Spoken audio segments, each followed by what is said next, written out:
Halo, selamat pagi, siang, atau malam untuk yang menonton video presentasi ini. Hari ini nama saya Vincent Ronaldi, NPM 61619010011. Hari ini saya akan mempresentasikan topik penelitian saya, yaitu analisis data hewan nasional negara dalam benua Asia, Afrika, dan Oceania dengan text clustering menggunakan algoritma K-means. Pertama, pendahuluan latar belakang. Pilihan hewan nasional menyatakan atau mencerminkan warisan budaya dan simbolisme dari suatu negara. Dengan mempelajari karakteristik terkait hewan nasional dapat memberikan wawasan terhadap budaya, sejarah, dan identitas suatu negara. Dengan tersedianya informasi atau data terkait hewan nasional di internet, beserta deskripsi hewan tersebut, dapat dilakukan analisis data hewan nasional untuk mengekstraksi informasi yang berarti. Text clustering adalah salah satu metode umum dalam teknologi text mining, di mana banyak dilakukan di berbagai bidang seperti penemuan topik dan pelacakan hotspot. Algoritma K-means ini adalah salah satu algoritma clustering klasik yang akan diimplementasi dalam text clustering dalam metode partisi karena efisiensi tinggi algoritma ini dalam cluster atau mengelompokkan data dalam skala besar. Tujuan dari penelitian ini adalah sebagai berikut. Yang pertama, mengumpulkan dataset hewan nasional dengan informasi atau deskripsi dari semua negara. Kedua, mengaplikasi algoritma klinis untuk mengelompokkan negara menjadi klaster berdasarkan informasi, deskripsi, atau karakteristik dari hewan nasional negara tersebut. Yang ketiga, membuat visualisasi hasil teks clustering untuk mencari kata yang paling umum digunakan dalam sebuah cluster. Yang keempat, membuat visualisasi negara berdasarkan kelompok klaster masing-masing dalam bentuk peta dunia dan mengevaluasi kemiripan pola dan karakteristik masing negara. Selanjutnya akan dibahas metode dan data. Yang pertama, metode pengumpulan data. Berikut ada beberapa masalah beserta batasan yang diberikan untuk membantu pengumpulan data. Yang pertama, beberapa negara memiliki lebih dari satu hewan nasional, beserta tidak adanya sumber resmi yang menyatakan satu hewan sebagai hewan nasional utama. Selain itu, terdapat negara yang baru menyatakan atau mengganti hewan nasional baru dalam beberapa tahun terakhir. Batasan yang diberikan yaitu untuk menentukan satu hewan nasional utama, di mana dilihat dulu dari tiga sumber utama pengambilan data, yaitu dari ketiga link ini, di mana juga dilampirkan dalam laporan teks clustering sebagai estimasi. Kemudian dilakukan search engine Google untuk hasil yang tersering dan dipilih berdasarkan estimasi yang tadi dengan hasil yang tersering. Apabila tidak ada hewan nasional yang paling umum atau dengan hasil tersering, akan dipilih salah satu secara acak. Deskripsi atau penjelasan dari hewan nasional yang dipilih diambil dari sumber Wikipedia. Selanjutnya yang kedua, dapat kasus di mana beberapa hewan nasional yang dipilih suatu negara itu adalah hewan mitos atau buatan sebagai simbol negara. Batasan yang diberikan yaitu untuk mengumpulkan deskripsi dari kelompok spesies hewan tersebut secara umum.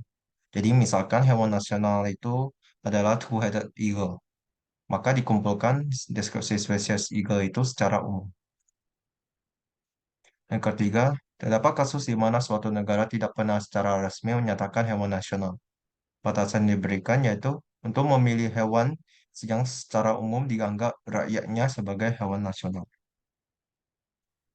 Kemudian yang keempat, yang terakhir, terdapat kasus di mana suatu negara berada dalam konflik perselisihan atau kontestasi wilayah atau territorial dispute. Dalam kasus ini, batasan diberikan yaitu kalau informasi hewan nasional itu akan dikosongkan atau diberikan dengan tanda strike. Kemudian berdasarkan metode pengumpulan pengumpulan dengan batasan yang tadi dapat dilihat hasil tabel data pada tabel berikut. Kolom animal yang bisa dilihat dari sini berisi data hewan nasional beserta deskripsi hewan nasional dengan format penulisannya itu adalah hewan nasional, nama hewan tersebut, strip, dan deskripsi dari hewan nasional tersebut.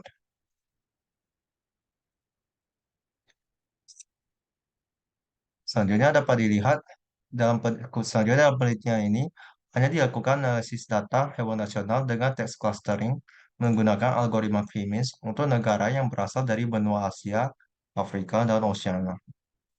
Kemudian dilakukan pre-processing, yaitu dengan melakukan penghapusan stop words dan stemming pada kolom animal. Kemudian dapat diaplikasi fungsi TF-IDF atau Term Frequency Inverse Document Frequency untuk memberikan nilai numerik yang menyatakan pentingnya setiap kata pada suatu teks atau dokumen berdasarkan frekuensi munculnya kata tersebut. Dalam penelitian ini akan dimisalkan nilai K atau banyak cluster maksimum itu sebesar 8. Kemudian menggunakan hasil ITF-ITF yang tadi akan dijalankan dan atau diimplementasi pada fungsi algoritma K-means. Dapat diperiksa bahwa banyaknya jumlah cluster yang terbaik untuk menggunakan elbow method, di mana titik yang paling mirip bentuk siku lengan pada hasil visualisasi elbow method adalah jumlah cluster yang terbaik. Apabila hasil visualisasi elbow method susah untuk ditentukan titik yang paling mirip bentuk siku lengan, maka kita dapat hitung silhouette score untuk masing nilai K. Banyak jumlah cluster K dengan nilai silhouette score yang tertinggi adalah jumlah cluster yang terbaik untuk dilakukan analisis text clustering. Selanjutnya akan masuk ke analisis hasilnya. Berikut adalah informasi statistik atau summary dari dataset untuk benua Asia, Afrika, dan Oceania. Dapat dilihat, terdapat 82 hewan hewan unik, hewan nasional unik dari 109 negara yang berada dalam benua Asia, Afrika, dan Oceania. Kemudian dapat dilihat suatu value animal unik dengan frekuensi terbanyak atau paling sering muncul itu yaitu Arabian Oryx dengan frekuensinya sebesar 5. Ini berarti bahwa terdapat 5 negara dengan animal atau hewan nasional yang sama, yaitu Arabian Oryx yang tadi.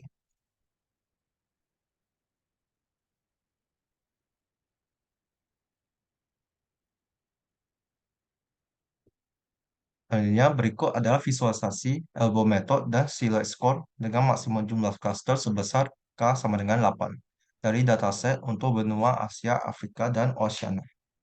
Dapat dilihat dari hasil visualisasi elbow method ini, susah untuk ditentukan titik yang paling mirip dengan bentuk siku lengan, sehingga akan dihitung silhouette score.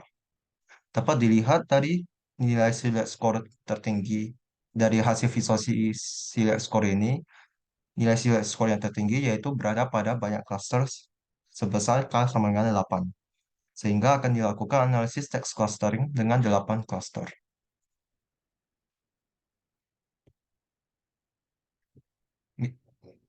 Berikut adalah hasil visualisasi histogram terkait fitur atau kata yang tersering digunakan dalam sebuah kelompok cluster menggunakan nilai ITF-IDF untuk masing-masing cluster. Atau kita panggil hasil visualisasi ini dengan most common words histogram. Dapat dilihat yang pada cluster zero histogram ini, kata yang paling sering muncul itu adalah eagle. Cluster ke satu ini, yang kata yang paling sering muncul itu adalah lion. Cluster kedua, kata yang paling sering muncul itu giraffe. Cluster ketiga yaitu camel. Cluster keempat yaitu oryx. Cluster kelima yaitu tiger. Cluster keenam yaitu gazelle. Dan terakhir cluster ketujuh itu adalah elephant. Kata yang paling sering muncul untuk masing-masing cluster betul-betul itu bisa dianggap sebagai hewan nasional yang paling sering dipilih oleh suatu negara sebagai hewan nasional dalam cluster tersebut. Kata lain yang muncul pada plot visualisasi ini juga bisa memiliki makna karakteristik yang sering muncul dari semua hewan nasional pada cluster tertentu. Misalkan kita bisa balik ke cluster 5 ini, bisa dilihat kata yang paling sering muncul. Kata paling sering muncul yang ketiga itu yaitu black. Bisa berarti bahwa bisa berarti bahwa banyak hewan nasional pada cluster 5 tersebut memiliki karakteristik berwarna hitam.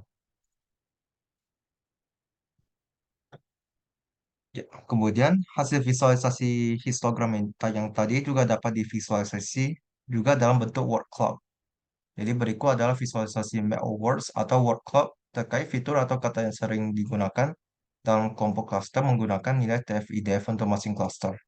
Jadi bisa dilihat untuk cluster zero word cloud ini kata yang bentuknya paling besar itu bisa dilihat ini eagle. Jadi sama dengan yang tadi. Dengan cluster ke satu itu lion, cluster kedua itu giraffe, cluster ketiga itu camel, cluster keempat itu oryx, cluster kelima itu tiger, Klaster keenam itu gazelle, dan klaster ketujuh itu elephant. Jadi hasilnya akan tetap sama. Kemudian terakhir kita akan visualisasi negara yang berasal berasal dari benua Asia, Afrika, dan Oceania ini berdasarkan kelompok klaster masing-masing untuk kelompok klaster masing-masing dalam suatu peta dunia atau kita panggil dengan cluster countries in a map. Kode warna yang diberikan untuk masing-masing cluster yaitu yang cluster 0, cluster 1, cluster 2, cluster 3, cluster 4, cluster 5, cluster 6, dan cluster 7 berturut-turut adalah warna merah, kuning, hijau, ungu, pink, sian, oranye, dan abu-abu. Dapat dilihat jelas dari peta dunia ini, jelas cluster dengan jumlah negara terbanyak itu adalah cluster 0 yang berwarna merah. Kita bisa lihat lagi cluster zero histogram yang tadi, bisa dilihat bahwa tiga kata yang paling sering muncul dalam cluster zero ini adalah eagle, bird, dan species. Sehingga dapat disimpulkan bahwa dalam benua Asia, Afrika, dan Oceania ini, banyak negara memilih spesies burung sebagai hewan nasional, di mana spesies burung spesifik yang paling sering dipilih itu adalah burung elang. Terakhir, kesimpulan dan syarat. Untuk kesimpulan, kita bisa simpulkan bahwa untuk negara dari benua Asia, Afrika, dan Oceania, data dikelompokkan menjadi 8 klaster dengan kata yang paling sering muncul itu untuk masing klaster adalah eagle, lion, giraffe, camel, oryx, tiger, gazelle, dan elephant. Dalam benua Asia, Afrika, dan Oceania, banyak negara memilih spesies burung sebagai hewan nasional, di mana spesies burung spesifik yang paling sering dipilih adalah burung elang. Kemudian saran untuk hasil yang lebih bagus. Yaitu yang pertama, kita kalau bisa untuk mendapatkan data di mana setiap negara secara resmi memilih satu hewan nasional utama atau negara yang memiliki lebih dari satu hewan nasional. Kemudian yang kedua, setiap negara juga secara resmi memberikan deskripsi dari hewan nasional dibanding dengan deskripsi hewan nasional yang diambil dari Wikipedia untuk penelitian ini. Sekian presentasi dari saya dan terima kasih.